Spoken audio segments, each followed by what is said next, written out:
En continuación del estudio del libro de Josué y Joshua ben Nun, y estamos en el verso 15 del capítulo 6 del libro de Josué o el Sefer Yehoshua.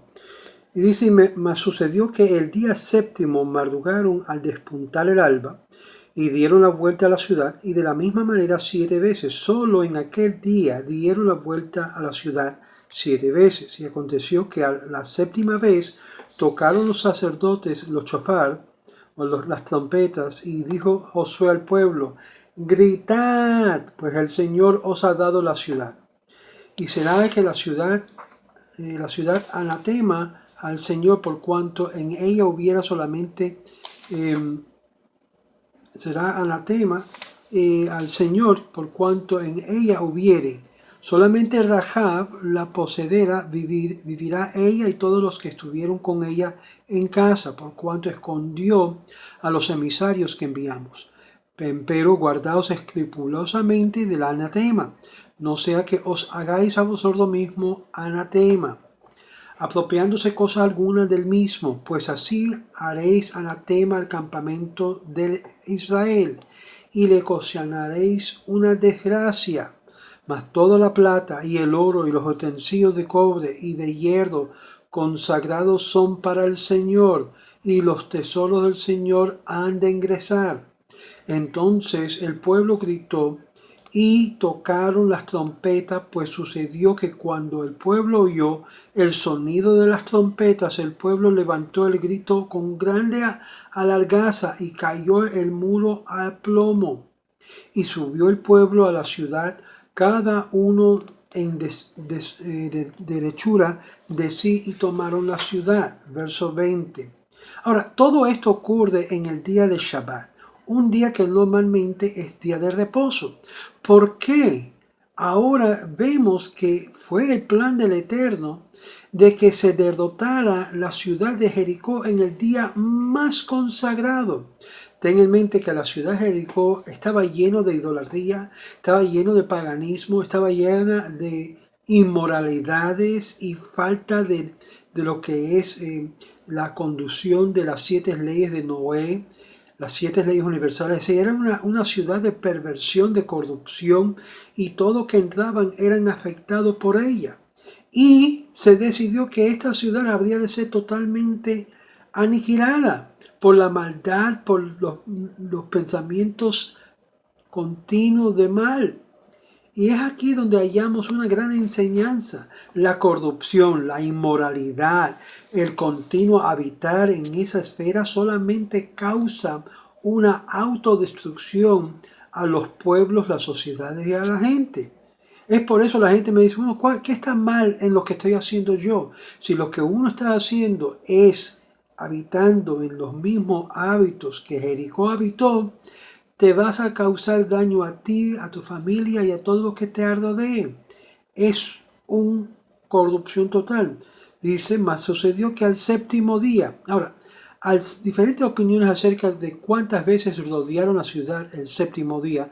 Uno dice que primero dieron una vuelta como en los demás días. Otros dicen que era independiente después de la primera vuelta que dieron. 7 más resultando, y así un total que rodearon la ciudad por 14 veces. Según la primera opinión, solo fueron 13 veces, porque el séptimo día solo marcharon 7 veces. En los dos casos, el número de veces que rodearon la ciudad tiene un profundo significado místico. En el mismo día, Josué compuso la famosa oración que hallamos en el libro de oración, en muchos de los sidurs, muchos libros de oración judíos, que se llama Aleinu Leshabeach Leaton Hakol, que recitamos al final de cada uno de los 3 tefilot.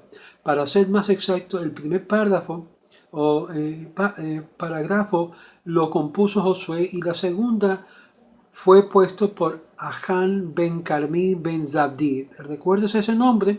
Porque fue Ahan quien sí tomó del anatema, quien después de contravenir el mandato de no tomar nada en el botín de Jericó, se arrepintió, hizo teshuvá y se arrepintió, tal como vemos más adelante en el capítulo del libro de Josué. Josué lo recitó 7 veces en el orden normal, de delante para atrás, y 7 veces de atrás para adelante. Las primeras letras de los versículos son Ayin Shin Rab y He, que leídas de la derecha a izquierda da el nombre de Hosea. Debido a su alto grado de humildad, él no se comparó a Moisés ni a David, quienes iniciaron su rezo con las palabras Tefilá le Moshe, Tefilá le David, respectivamente. Y aquí tenemos a Leino. Aquí mostramos lo que es el estudiante imitando a su maestro Moshe, siendo humilde. Los miembros de la gran asamblea consideraron oportuno introducir esta plegaria en el rezo de Rosh Hashanah. Como quiera que este rezo se dice a lo último de la tefilá y la gente no le da mucha importancia. Es como ya la última oración antes de despedirse del servicio. Y lo recita a las apuradas saliendo de la tefilá, de las oraciones. Algunos ni se molestan siquiera en decirlo. Los sabios dicen que en el momento de apuro se debe leer Aleinu Leshabeach en orden normal, inversamente, y debe ser recitado parado de pie, porque el valor numérico de la palabra Aleinu es idéntica con la palabra umad, que significa parado. Interesante, esta palabra también resulta de estar parado en otros textos que nosotros no consideramos canánicos o sagrados. Y no voy a tocar eso en este momento, porque estamos hablando del libro de Josué. Versos 16, 19. La séptima vez los Kohanim tocaron el shofar. ¿Qué ocurre? Ocurre el shofar. Aquí vemos, Josué ordena,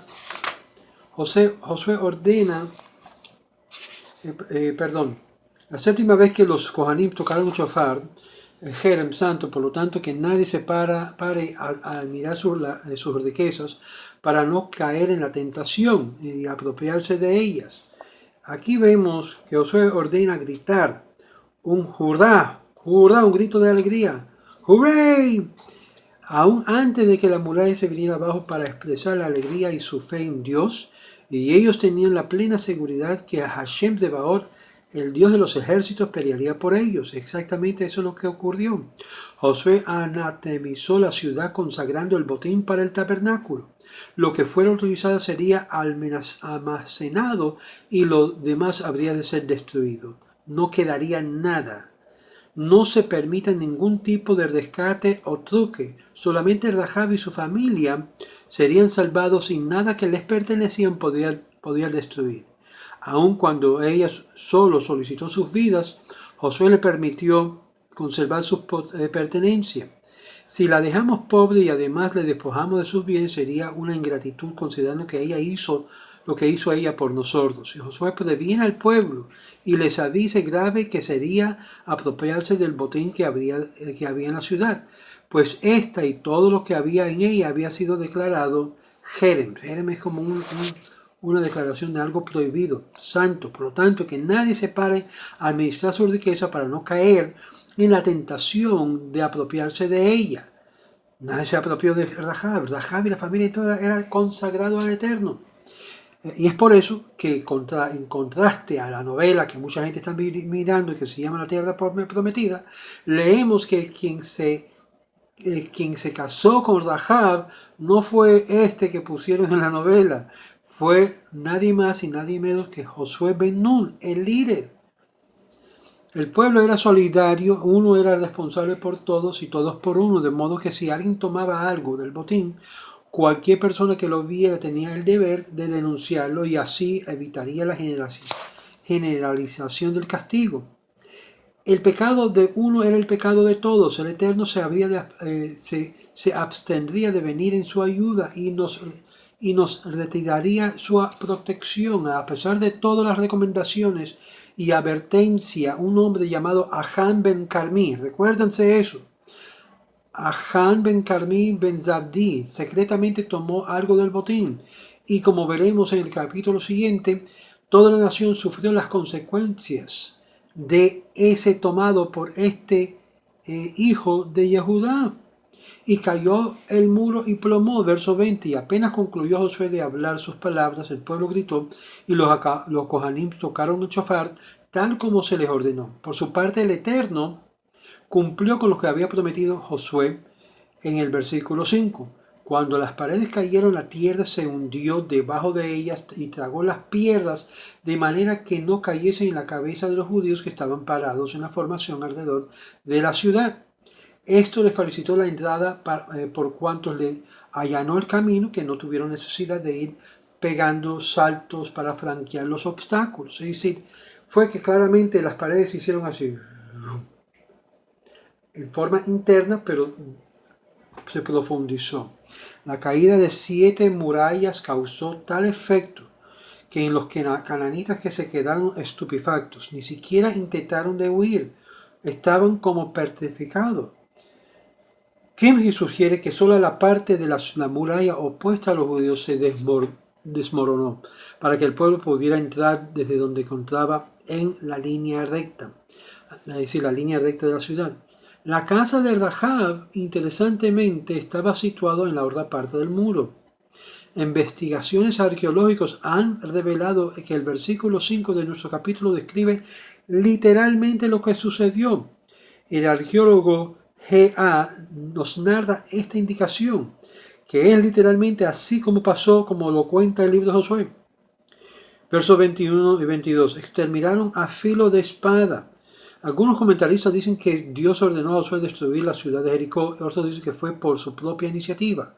En todo caso, Dios aceptó el decreto de Josué y como si él mismo lo hubiera emitido. ¿Por qué fue destruido Jericó? Cuando ninguna de estas ciudades recibió el mismo trato.